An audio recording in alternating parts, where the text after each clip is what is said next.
रूपन्देहीको तिलोत्तमा नगरपालिकाले नगरमा सञ्चालित डेरीहरूबाट दुधको नमुना सङ्कलन गरेको छ। नगरपालिकाले बुधबार तिलोत्तमाका विभिन्न स्थानका करिब 16वटा दुध डेरीको अनुगमनबाट नमुना सङ्कलन गरी ल्याब टेस्टका लागि खाद्य प्रविधि तथा गुण नियन्त्रण कार्यालय भैरहवा पठाएको तिलोत्तमा नगरपालिकाकी नगर उपप्रमुख जगेश्वरी देवी चौधरीले बताउनु भएको हो। आज हामी तिलोत्तमा नगरपालिकाबाट दुधको स्याम्पल कलेक्सनको लागि चाहिँ हामी हिँडेका थियौँ र विशेष गरेर तिलोत्तमा नगरवासीले प्रयोग गर्ने दुधको अवस्था के छ भन्ने हिसाबले नै हामीले सिम्बोलिक चाहिँ कलेक्सन गरेका हौँ र यो ल्याबमा हामी पठाउँछौँ र ल्याबको रिपोर्ट आइसकेपछि त्यसपछि हामी अब कसरी जाने के गर्ने भन्ने विषयमा हामीले एउटा योजना बनाएर अगाडि बढ्छौँ। तिलोत्तमामा अनुगमनका क्रममा भेटिएका उपभोक्ता तथा स्वयं व्यवसायीले पनि नागरिकका स्वास्थ्यप्रति चासो राखेको भन्दै नगरपालिकालाई धन्यवाद दिएका छन्। उनीहरूले आगामी दिनमा पनि दुधमा मात्र नभएर हरेक वस्तुमा अनुगमन गर्नुपर्ने खाँचो औल्याए।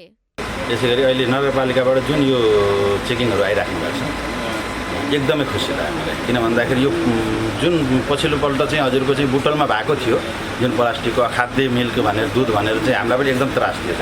किन भन्दाखेरि हामीले पनि केही गलत काम गरिरहेका छौँ कि हामीले नजानी भनी अन्तबाट ल्याएर दुध बेच्दाखेरि हामीलाई पनि डर भइरहेको थियो। यो रूपन्देहीको तिलोत्तमा नगर अन्तर्गत अहिले अनुगमन टोलीले यसरी दुधको अनुगमन गर्दै गर्दाखेरि के याद आयो भने हरेक ठाउँका दुध डेरीमा अनुगमन थालियोस्। दुधमा मात्रै होइन, हरेक क्षेत्रमा, मेडिसिन क्षेत्रमा होस् या किराना क्षेत्रमा होस्, सबैमा अनुगमन भयो भने चाहिँ केही सुधार हुन्छ कि। तिलोत्तमा नगरपालिका भित्र क्रियाशील विभिन्न व्यवसायी सङ्घ सङ्गठनले नगरमा 1-2 विषयमा मात्र नहेरेर सबै उपभोक्ताको हितमा काम गर्नुपर्ने सुझाव दिएका छन्। उद्योग वाणिज्य सङ्घका महासचिव राजकुमार पाण्डे, उद्योग व्यापार सङ्घका अध्यक्ष नेत्रप्रसाद नेउपाने र उद्योग व्यापार सङ्गठनका अध्यक्ष प्रेम जीएमले त्यसलाई व्यावसायिक सङ्घ सङ्गठनहरूले आवश्यक सहयोग गर्ने प्रतिबद्धता जनाउनु भएको छ। हामी निजी क्षेत्रबाट पनि हामीले हाम्रा नागरिकहरू अथवा हाम्रा व्यक्तिहरूले शुद्ध दुध खानुपर्छ, पिउनुपर्छ भन्ने हाम्रो पनि उद्देश्य हो र यो अनुगमन कार्य जुन नगरपालिकाले सुरु गरेको छ यो दुधमा मात्रै होइन विभिन्न वस्तुगतमा अनुगमन गर्नुपर्छ। र खास गरिकन हाम्रो ध्येय के हो भन्दाखेरि आम उपभोक्ताहरूले गुणस्तरयुक्त चाहिँ दुधजन्य पदार्थहरू उपभोग गर्ने अवसर चाहिँ उनीहरूलाई जुटोस्। दुध भन्ने बित्तिकै स्वास्थ्यसँग सरोकार राख्ने र एउटा सानो बच्चादेखि लिएर वृद्ध मान्छेसँग पनि आवश्यक पर्ने पौष्टिक आहारको रूपमा दुधलाई लिने गरिन्छ।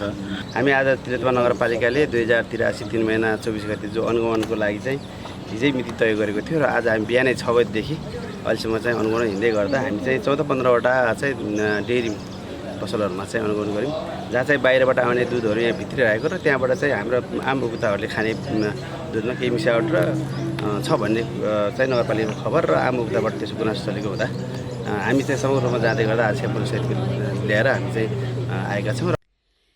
त्यस्तै कहाँबाट दुध आयातित छ, नगरवासीले पिउने दुध कस्तो छ र डेरी सञ्चालनको व्यवस्थापन लगायतमा अनुगमनका क्रममा जोड दिएको तिलोत्तमाका प्रशासकीय अधिकृत मुक्तिराम खनालले जानकारी दिनुभयो।